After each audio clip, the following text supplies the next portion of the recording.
Over 500 years after the universal genius Leonardo, art and science have crossed paths again to solve the mystery around the background of the most enigmatic painting of all time, the Mona Lisa.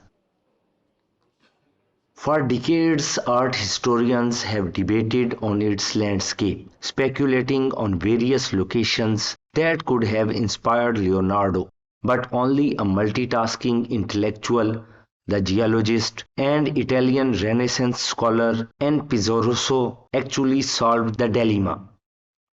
When I came to Lecco, I realized he had painted the Mona Lisa here, Pizarro said, speaking of the small town on the shores of Como Lake, renowned for being the setting of Alessandro Manzoni's masterpiece novel. I found a lot of things. I found caverns that he described. I found rock formations that he described, even streams that had this kind of foamy aspect to it that it still exists today.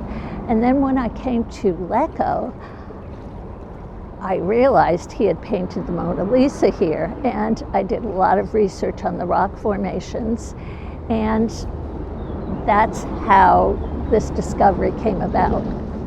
According to the scholar, the arched bridge depicted in the painting would correspond to the 14th century Ponte Vecchio, even though previous theories had related it to similar viaducts in other Italian cities such as Arezzo and Bobbio.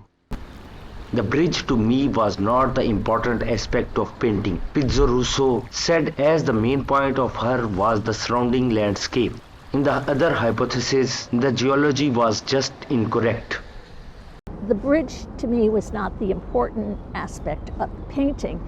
Yes, you could have a bridge or not have a bridge, but the most important thing is that you have the surrounding landscape.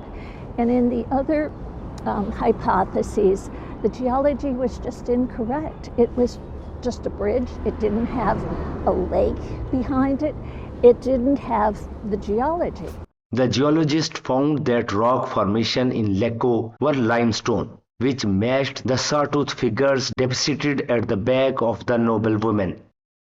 And so we find this limestone, and we can see that it has a very distinct weathering pattern.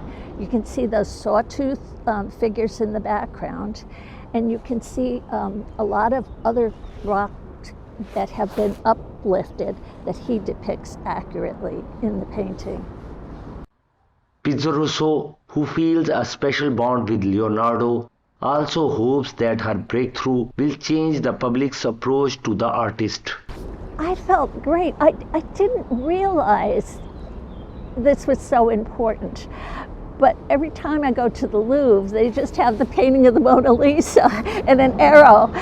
And it dawned on me how famous this painting is, but on a very personal level, because I have a very close relationship with Leonardo, I feel so good that maybe people will look at him as not only a painter, but as a geologist. The studies resulting in the finding have the potential to be groundbreaking in art history. When you look at Mona Lisa, you see this part of the Ada River, and you see another lake behind it, which is perfectly shown underneath these sawtooth mountains, she said, from the spot where the scene could have been painted. So when you look at the Mona Lisa, you'll see this part of the Ada River, and you'll see another lake behind it, which are perfectly shown underneath these sawtooth mountains in the Mona Lisa.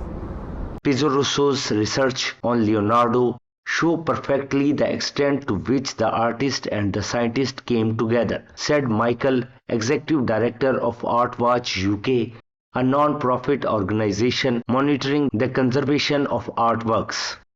In his opinion, there will be little space to upturn the geologist's findings. No art historian is qualified to take an on in terms of her scientific understanding. The other studies are dead ducks now, he said.